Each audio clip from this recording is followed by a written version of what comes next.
DZXL 558 Tatak RMN.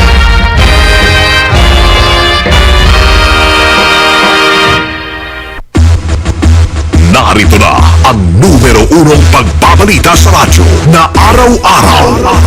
Pinakikinggan sa Luzon, Visayas at Mindanao. KBP Golden Dove Best News Program.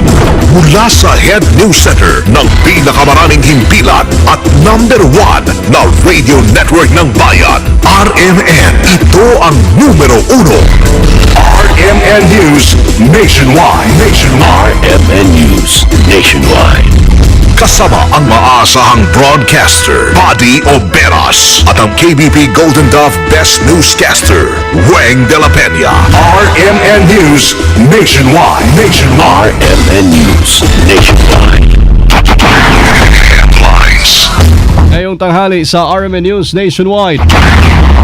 Signing ceremony sa Memorandum of Agreement para sa pabahay na masinalanta ng bagyong Yolanda sa Leyte, sinaksihan ni Paulong Noynoy Aquino. As President, I made a point to be here today to personally express my gratitude and the gratitude of your countrymen. Filipino community sa Hong Kong umapelan na rin kay Pinoy na mag-sorry sa pamilya ng mga nasawi sa Manila hostage drama. Wala naman pong mawawala kung magsasorry yung ating pamahalaan sa family at sa survivors. Sa kabila naman ng bantang rotational brownout Meralco, tiniyak na tuloy pa rin ang rollback sa singil sa kuryente. May reduction ho na 13 centavos per kilowatt hour as we announced the other day. Headlines. Ahayag naman ng Malacanang na imomodernize lamang ang Philippine Orthopedic Center ayaw paniwalaan ng National Union of People's Lawyers. Kung yun ang ibig sabihin ng modernization, napaka-artificial na pakahulugan yun. Headlines. Balitang negosyo mga kasama, may 3 milyong farmland target patubigan sa loob ho ng 6 na taon. At balitang world, 12 katao patay sa banggaan ng tren at minibus sa Ukraine.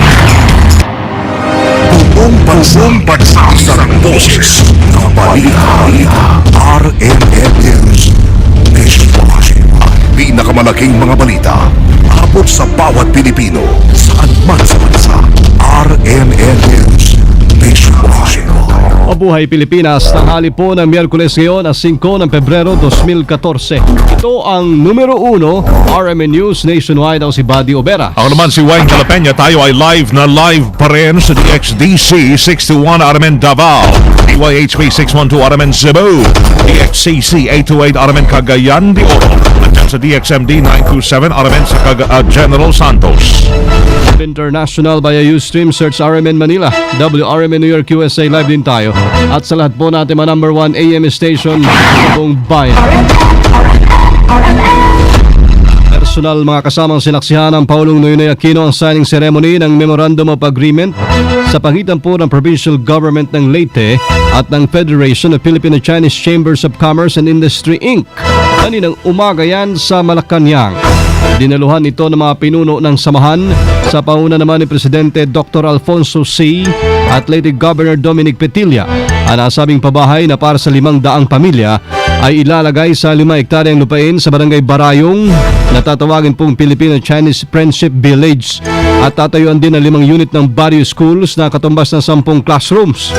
Nagkakalaga ng 40 milyong piso ang nasabing project na pinagkaloob na nasabing Filipino-Chinese Group para po sa mga biktima ng Yolanda. Kasabay niya nagpabot naman ng pasasalamat si Pangulong Noy sa Filipino-Chinese community sa nilang patuloy na pagtulong sa mga biktima ng bagyo. Ang hakbang na ito ay patunay lamang ng pagkakaisa ng buong bansa tungo sa pagbangon. I thank you for casting your stake on building a society that is compassionate and just.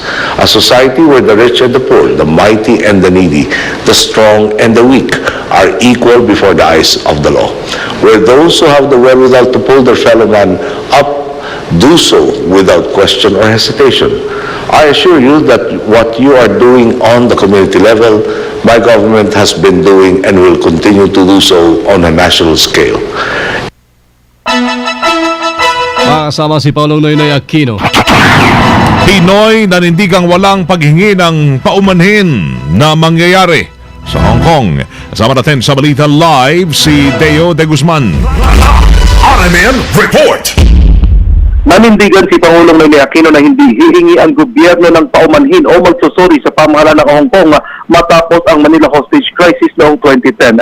Sa isang interview ay sinabi ni Pangulong Aquino na hindi talaga ito mangyayari dahil kung ito ay gagawin ay magkakaroon lamang ng problemang legal ang pamahalaan. Sinabi din ng Pangulo na maging ang pamahalaan ng China ay hindi din nagbibigay ng kompensasyon sa kapamilya ng mga nasawing Pilipino, pero hindi din naman nilinaw ni Pangulong Aquino kung anong insidente na kinasasangkutan ng mga Pinoy ang kanyang binabanggit. Samantala, sinabi naman ni Communications Operations Secretary Sonny Coloma, handa ang gobyerno na tanggapin ang itinataw na sanksyon ng Hong Kong. Ito ang sinabi ng ni Coloma sa harap na rin ng pagpapatupad ngayong araw na ito ng mga pag-alis ng visa-free access para sa mga Filipinos na umahawak ng official at diplomatic passports. Tiniyak din naman ni Coloma na pangangalagaan ng gobyerno ang kapakanan ng mga overseas Filipino workers sa Hong Kong. Kasama mo sa Palasyo ng Malacanang, Deo de Guzman, Tatak RMN. Radyo mo nationwide. Nauna dyan mga kasama, mapila po ang grupo ng mga Pilipinong nasa Hong Kong sa Administrasyong Aquino na humingi na nga ng sorry direkta sa pamilya ng mga biktima ng nangyaring Manila hostage crisis. Yan ang panawagan ni Dolores Baladres Pelaez o Baladares Pelaez, Chairman ng United Filipinos in Hong Kong. Kasabay po ng pagsisimula ngayong araw ng pag-alis ng visa-free access sa mga Pilipinong may hawak ng official at diplomatic passport. Ayon kay Pelaez, bagamat hindi kasama mga OFW sa naturang sanction at tiwala namang hindi sila maapektuhan doon, hindi nila maiaalis na mabahala po sa maaaring maging sunod na plano ng Hong Kong government. Mas mabuti anyang resolbahin na ito ng Pangulong Aquino at ibigay ang formal apology na hinihiling ng pamilya ng biktima gaya ng ginawang aksyon sa pamilya ng Taiwanese fisherman na nabaril ng Philippine Coast Guard sa Balintang Channel. Wala naman pong mawawala kung magsasorry yung ating pamahalaan sa family at sa survivor. Yun po yung aming paninindigan. Not to the Hong Kong government, not to the Hong Kong people. Dahil wala naman silang ginawang hindi maganda sa gobyerno at sa Hong Kong people. But we think the family deserve an apology sa ating gobyerno. And the Filipino community naman ay handa para magpaliwanag, manindigan na hindi dapat maapektuhan yung mga Pilipino, yung mga manggagawa dito sa usapin na yan. Sa ilalim po ng Phase 1 na nasabing sanction, hindi na makakuha ng 14-day visa-free access sa Hong Kong lahat ng may hawak na official diplomatic Philippine passport. Bababa ang singil ng kuryente ng Meralco ngayong buwan ng Pebrero. Sa parehan ng RMN, inanunsyo ni Meralco spokesperson Jose Aldariaga na magbabawas ho sila ng 13 sentimo sa kada kilowatt hour na singil sa kanilang generation charge. May reduction ho na 13 centavos per kilowatt hour as we announced the other day. Bumawang ho ng mas mababang generation cost for the supply months of February, which impacted on February. So effectively, customers see yung reduction in their bills starting so magre-reflect ho yan. Ang pagbaba naman ng singil sa kuryente ay dahil sa downward adjustment o pagbaba naman ng generation charge at maging ng iba pang components ng electricity bills. Sa generation charge po. Pero may iba pa ho cost components na eventually ho siguro i-announce namin. Doon ho kasi sa ibang components ng bills pag bumaba ang generation charge na halos din ho yung ibang mga cost components kabuha ho, for example, taxes. Normally ho, pag bumaba ba yung cost of generation, yung halaga ng buwis dahil buwis na percentage po yun, bumaba. Sinabi pa ni Zaldariaga na makatutulong ito ho sa ating mga kababayan, lalo na ngayong papasok na yung tag-init. Kung saan kailan na kadalasang tumataas talaga ang konsumo sa kuryente. Ayaw naman mga kasamang kagatimpo ni National Union of People's Lawyers Secretary General Attorney Edri Olalia ang pangako ng Malacanang na hindi sasapribado ang Philippine Orthopedic Center. Ayon kay Olalia, kahit anong gawing pagtatakip ng palasyo dito, daw pong mauuwi pa rin ito sa pagsasapribado na naturang pagamutan. Kalokohan yan, pandalansiya na maliwanag na binibihisan yung hubad na katotohanan na sa katunayan ay privatization yan sa esensya kasi inililipat sa pribadong entidad o corporation korporasyon yung operasyon ng POC or Philippine Orthopedic Center. Ayaw ding paniwalaan ni Eulalia ang paliwanag po ni Department of Health Undersecretary Teodoro Herbosa na i-modernize lamang ang gagawin sa POC at hindi bibigay sa pribadong sektor ang pagpapatakbo nito. Baka yung sinasabi niya modernization, yung physical structure. Siyempre, baka ang iniisip niya yung makikintap na sahig at air condition saka state of the art. So, kung yun ang ibig sabihin ng modernization, napaka-artificial na pakahulugan yon. Kaya ang mas importante sa batayan, yung esensya. Sino ba ang magpapatakbo? Sino magtatakda ng presyo ng mga serbisyong pangkalusugan? Sino ang pwedeng maging libre bilang isang indigent o service patient? At ano pa yung mga mas mahalagang mga usapin? Sinabi pa ni Eulalia na kahit sino man ang tanungin ay siguradong sasang-ayon sa modernisasyon ng POC. Pero dapat din anya ipaliwanag ng pamahalaan kung ano naman ang motibo dito. Maliban sa pag-iwas sa mga bisyo gaya ng sigarilyo at alak, tamang nutrisyon, ehersisyo at healthy lifestyle, dapat ding iwasan ng stressful living.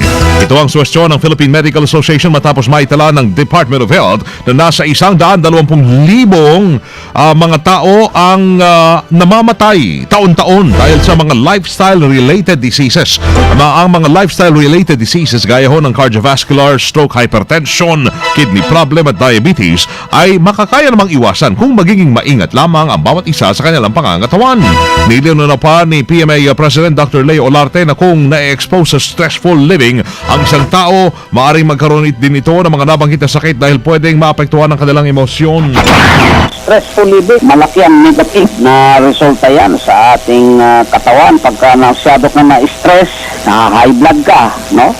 Pag na-high blood ka, maaaring ma-stroke, maaari ding akihin ka sa puso. So, iyon ang isa sa mga factors na nakakasira sa ating kalusugan. Si PMA President Dr. Leo Olarte sa interview ng RMN. RMN News Nationwide. Mayor Duterte nagtanggol na isang senador. Kasama natin sa Balita Live, Grace Mariano. RMN Report. Idinipensa nga ni Senator Cynthia Villar si Davao Mayor Rodrigo Duterte kaugnay sa banta nito na sinumang smuggler na mag-ooperate sa kanyang baluarte ay kanyang papatayin katulad na lamang ni David Bangayan, also known as David San. Ayon kay Villar, hindi na dapat batikusin pa si Duterte dahil ang pahayag naman nito ay pagpapakita lamang galit siya sa mga smuggler at hindi naman nangangahulugan na papatayin niya talaga ang mga ito. Dagdag pa ni Villar na lalapat lamang na ang isang local government executive katulad ni Duterte ay magpakita ng katapangan laban sa mga illegal na gawain dahil kung hindi sila ay aabusuhin. Narito ang pahayag ni Senator Villar.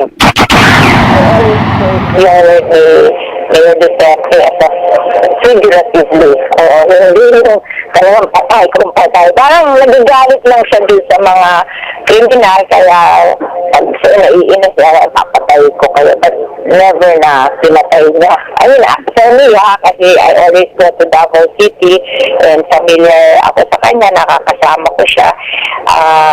Kasi he has to be tough in Davao City kasi nakita niyo naman pag hindi tough ang mayor sa Mindanao, medyo marami naman po umaabuso. Yan po ang pahayag ni Senator Cynthia Villar. Kasama mo sa Senado, Grace Mariano, Tapak RMN.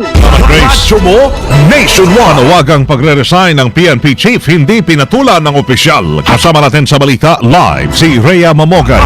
RMN Report. Hindi na nagkomento pa si PNP Chief Director General Alan Purisima sa panawagan ni Buhay Party List Representative Lito Atienza na bumaba na sa pwesto kasama si DILG Secretary Marojas recognized sa lumalalang sitwasyon ng peace and order sa bansa. Sa halip sa isinasagawang press con dito sa Campo Crame, iginit lamang ni PNP Chief na kailangan lang talagang ma-report ng tama ang nangyayaring krimen sa bawat lugar sa bansa. Dahil base ang survey mula noong 2012 hanggang nakalipas sa taon, 70% lamang ng mga respondents ang nagsabing hindi talaga sila nagre-report sa police station kapag may isang krimen. Kaya para sa PNP Chief, mahirap talagang mapababa ang krimen kung walang kooperasyon ang komunidad. Sa ngayon, dagdag pa ni Purisima, nakatutok na ang pulisya para maipakalat ang mga pulis sa lansangan o paigtingin itong police visibility. Sa privilege speech kasi ni Congressman Atienza, sinabi nitong hindi sapat ang umiiral na police strategy ng PNP dahilan daw para lumala ang krimen na dapat ng aksyonan ng liderato ng pulisya o kaya ay mag-resign na lamang sa puwesto mga ito kung hindi lang kayang gampanan ang kanilang trabaho. kasama mo sa Campo Crame, Rhea Mamogay, Tatak, RMN. Radyo mo nationwide. NFA, pinabubuwag na. Kasama natin sa Balita Live Conde Batak. RMN Report. Kinabubuwag na rin ng isang mambabatas ang National Food Authority o NFA dahil sa pagiging bigo nito na magawa ang pangunahing tungkulin nito. Ayon kay Northern Samar Representative Emil Ong, hindi nagagawa ng NFA na tiyaking matatag ang supply ng bigas at siguruhin ang katatagan ng presyo nito sa merkado para sa interes ng maraming Pilipino. Malaking patunayan niya dito ang mataas na presyo ng bigas at talamak na rice smuggling sa bansa. Dahil dito ay nagsasayang lamang anya ng pondong gobyerno sa NFA dahil hindi nila natutupad ang kanilang mandato. Kasama mo mula sa Kamara, Conde Batak, Tatak RMN. Radyo mo nationwide. RMN News Negosyo. Mga kasama, pinamamadali na po ni Senador Bongbong Marcos ang pagpasa ng Senate Bill 14, the National Irrigation Program of 2013, at Senate Bill 34, yung Accelerated Irrigation Act. Naglalayong mapatubigan ang tiyatay nasa 3.1 hectares na lupaing saka sa buong bansa. Pag-aaral kasi ni Marcos, nabatid na nasa 1.7 million hectares lamang ang napapatubigan ng maayos. Ito rin po nakikita dahilan ni Marcos kung bakit nagkukulang sa supply ng bigas ang bansa. Kaya napakalawak naman ang pwedeng pagtamnan ng mga palay. Kung sakali anyang maisabata sa nasabing panukala, i-check na maabot ng pamahalaan ang target nitong rice sufficiency. RMN News Abroad. Sa northern Ukraine, 12 ang patay sa bangga ng tren at minibus sa railway crossing. Maliban sa mga namatay, sinugod naman sa ospital ang 5 katawang sugatan sa insidente. Inimbestigahan pa nilang ang buong pangyayari. Inaalap po ang sanhi ng trahedya na kinasakutan ng 2 sasakyan na yan.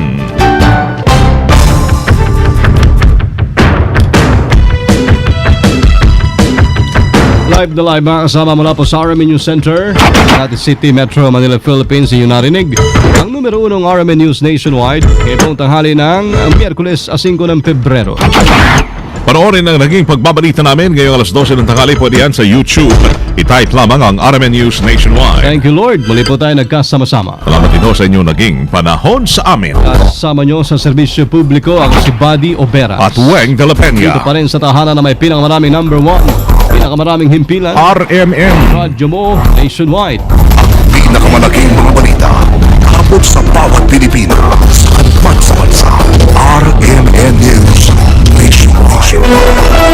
Alas 12:17 na. RMN